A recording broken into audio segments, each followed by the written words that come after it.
This is Dr. Andrew Jones. In this edition of Veterinary Secrets, I'm going to talk about grapes causing death in dogs, the signs and solutions.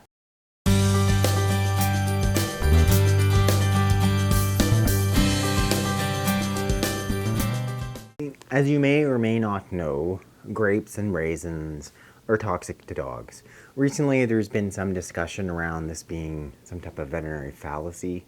So I thought it was important that I do a video on it and we address some of those concerns along with what really is factual. In 1989, a computerized animal toxicity database helped veterinarians see and establish a trend.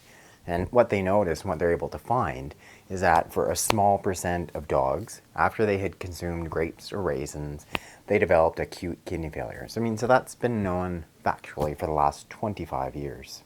The type of grape doesn't seem to matter, obviously the type of raisin, and the amount consumed doesn't necessarily correlate. In terms of dogs that have consumed just a few grapes develop kidney failure, or a few raisins, where other ones ingest vast quantities with no ill effect.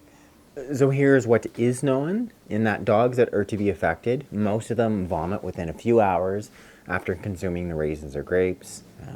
Pet owners notice that they'll actually see vomit with raisins or grape in them. As well, majority of the dogs also seemed hyperactive. They're jittery, hyperactive, soon after consuming those raisins and grapes. So the toxin works quite quickly. So within a 24-hour period, many of these dogs had diarrhea, and there may be signs of grapes or raisins in that diarrhea. They become anorexic in terms of not eating at all. They can become very depressed. They have signs of acute abdominal or stomach pain. So their belly, right as Lewis's belly here, it's very tense, very painful. Your dog may be hunched right over. It's obvious there's something seriously clinically wrong with them. Then shortly after that, and even just 24 hours after that, they can get to the point where they produce less and less urine, to the point they produce virtually no urine. So that's signs of acute end-stage kidney failure. A couple of big key points. Dogs that are treated early and aggressively have a reasonable chance of recovery. If treatment is delayed at all, those dogs will die. They're going to die of kidney failure. So what is not known? To date, this has been 25 years, we still don't know what the toxin is. We don't know, is it a pesticide? Is it some form of heavy metal? Is it a fungal mycotoxin? Is it something specific within the grapes themselves? We don't know. Grapes come from all over the world. These, for instance, I just picked up this morning. They've come from Chile. And, until you wash them, you'll see a bit of this sort of whitish color on it. Likely that's some type of pesticide or some other form of treatment. We don't know what's causing it. It does seem somewhat unusual that it's been 25 years. We've yet to identify the cause, and in that whole period of time, you've got millions of people consuming these same grapes. A couple of other things. There doesn't seem to be a correlation with the amount consumed. A few grapes, a few raisins to entire quantity can deduce it. Majority of dogs, and part of the reason I'm doing this video, is most dogs can consume grapes or raisins, and they're fine.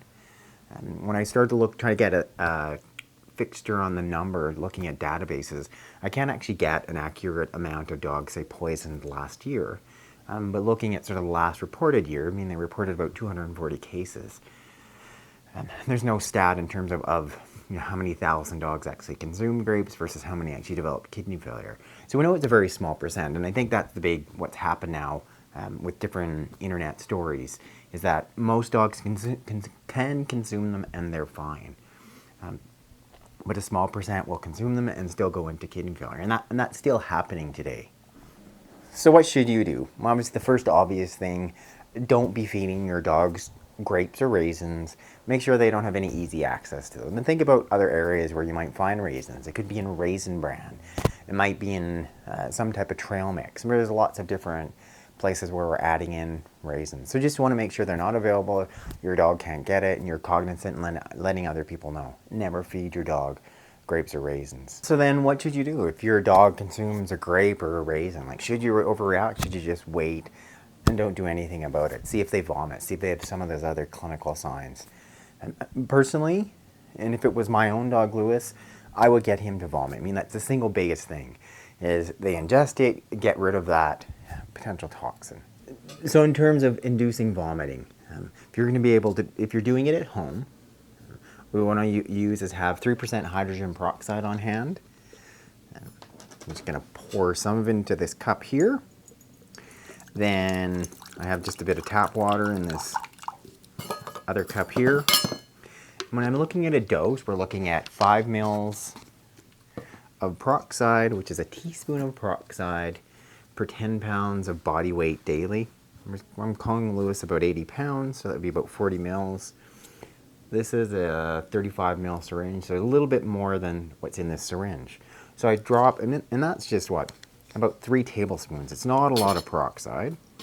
So I'm going to draw that up into the syringe here. Just going to go past the end.